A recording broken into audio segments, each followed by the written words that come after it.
realistic, if unsatisfactory, conclusion. But it is increasingly clear to this reporter that the only rational way out then will be to negotiate, not as victors, but as an honorable people who lived up to their pledge to defend democracy and did the best they could.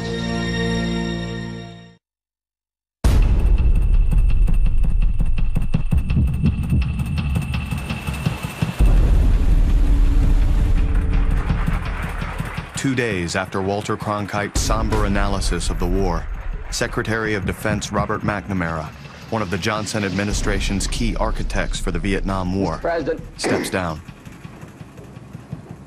I cannot find words to express what lies in my heart today. Although he had announced his intended resignation 3 months earlier, McNamara's departure in the wake of Tet is seen by many as confirmation that the administration's Vietnam policy is failing. How will this help end the war? Well, this hopefully is a democracy. What becomes known as the credibility gap is vastly widened, as many American people see a strikingly different view of the war than the optimistic pronouncements of the Johnson administration. All the statements are very different, and it's very hard to believe.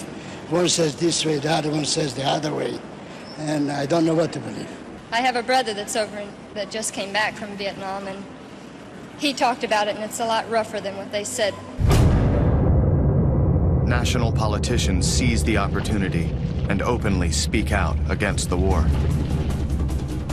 The senator from Minnesota, Eugene McCarthy, challenges President Johnson, his fellow Democrat, for the party's nomination for the coming election, and nearly defeats him in the New Hampshire primary. Our history of this war in Vietnam, no matter what we call it, has been one of continued error and of misjudgment. And many of us in the Congress followed patiently. With his administration in turmoil and public support for the war at just 41%, Johnson addresses the nation. Good evening, my fellow Americans. Tonight I want to speak to you of peace in Vietnam and Southeast Asia. No other He orders a halt to the bombing of North Vietnam in the area where 90% of the population resides, and announces an effort to start peace talks to settle the war. He then drops a political bombshell. With American sons in the field far away,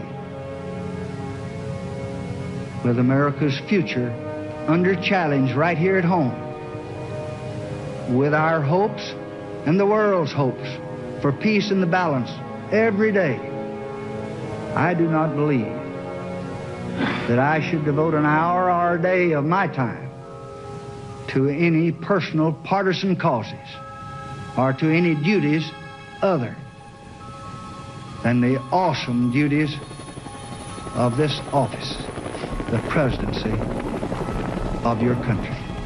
Accordingly, I shall not seek,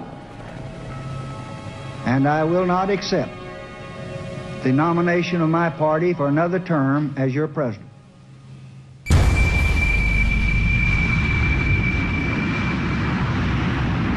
8 days after Johnson's stunning announcement, the siege at Khe Sanh, the final remaining battle of the Tet Offensive, officially ends. The Air Force's relentless bombing succeeded in finally forcing the NVA to pull back, and eventually opened the way for soldiers from the 1st Air Cavalry to break through to the base.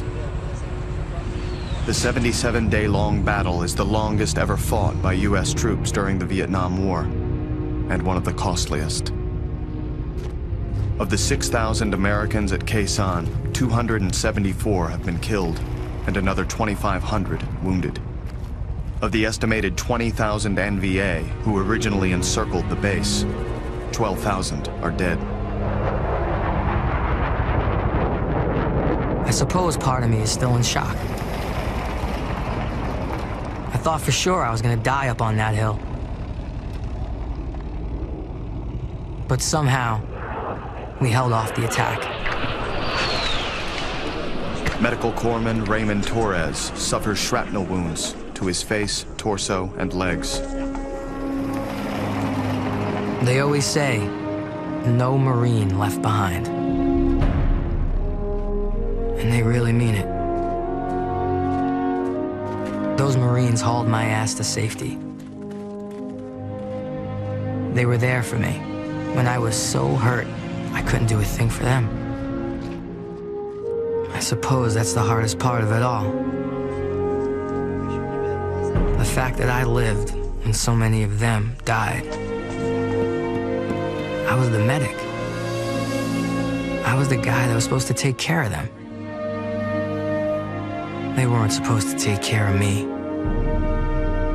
It's just very hard on you emotionally because you do everything that you can and it's not enough, you know. And that's always weighed on me throughout my whole life.